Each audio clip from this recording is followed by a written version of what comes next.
Salut à tous, c'est Alex. Dans cette vidéo, on va voir comment vous pouvez augmenter votre taux de closing. Une méthode super simple si vous êtes dans la vente ou l'installation de panneaux solaires, ça peut vraiment vous aider. Donc, ce qu'on va mettre en place, c'est une stratégie pré-mortem. Donc, un pré-mortem, c'est une stratégie de gestion dans laquelle une équipe imagine qu'un projet a échoué, puis travaille en arrière pour déterminer ce qui pourrait potentiellement conduire à l'échec du projet. En gros, vous, la question que vous devez vous poser, c'est qu'est-ce qui pourrait me faire rater mon appel de vente ? Vraiment, c'est juste ça.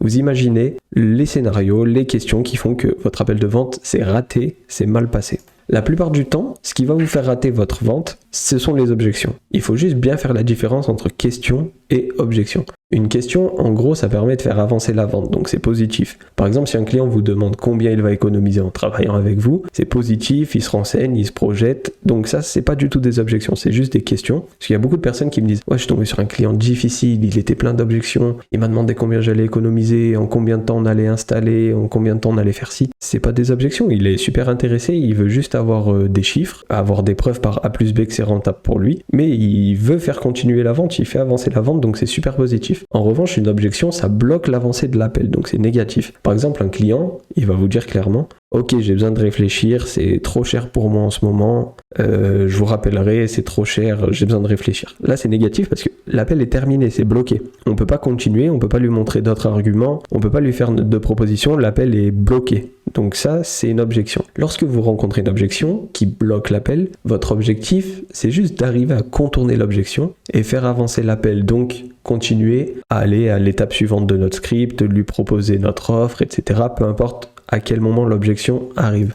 Maintenant que vous savez ça, il faut que vous notiez sur une feuille, sur un fichier Excel, où vous voulez, toutes les objections possibles que vous allez ou même que vous avez déjà rencontrées. Par exemple, désolé, c'est trop cher pour moi, j'ai besoin de réfléchir, je dois en discuter avec ma femme, mon associé, j'ai déjà obtenu une offre moins chère chez le nom d'un concurrent, je ne pense pas que ce soit fait pour moi, etc. L'objectif vraiment ici, c'est de noter toutes les objections, et si vous en découvrez d'autres au fil du temps, ajoutez-les à votre tableau des objections pour, à terme, avoir vraiment toutes les objections de votre niche notées à un endroit précis, et vous allez voir, au final, il n'y en a pas des centaines, il peut y en avoir 15-20, mais une fois que vous avez fait le tour et que vous les connaissez, vous êtes tranquille au moins. Une fois que cette liste est faite, une fois qu'elle est terminée, vous écrivez une réponse pour chaque objection. Ça vous permet d'avoir le temps de réfléchir, et lorsque l'objection arrive, vous êtes prêt à l'affronter.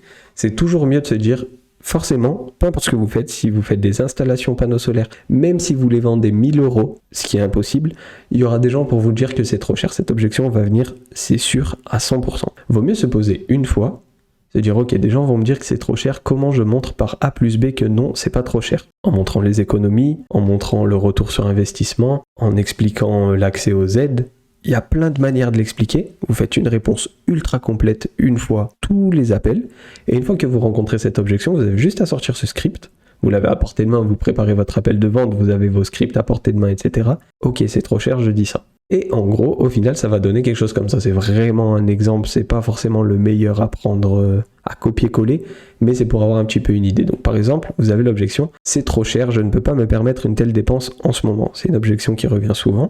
Donc vous pouvez dire, je comprends vos préoccupations concernant le coût initial de cet investissement. Cependant, comme je viens de le dire, il est vraiment important de voir ça comme un investissement et non une dépense. Les économies sur vos factures d'énergie à long terme vont compenser et même dépasser cet investissement initial. En plus, il existe des financements et des subventions disponibles pour réduire le coût de l'investissement de base. Dans votre cas, vous avez accès à 3 330 € d'aide et vous réaliserez 154 € d'économie par mois. Au final, vous investissez aujourd'hui une seule fois pour réduire vos dépenses sur les 25 prochaines années. Vous gagnez donc de l'argent sur le long terme, c'est pour ça que le solaire est intéressant dans votre cas. Personnellement, je trouve que 154 € d'économie par mois, c'est plutôt intéressant, vous ne trouvez pas? Et comme ça, à la fin, vous finissez avec une question. Et comme on l'a vu précédemment, se rappeler que l'objectif, lorsqu'on rencontre une objection, c'est juste de faire avancer l'appel pour continuer à obtenir des informations, montrer notre expertise et guider le client au mieux dans son choix.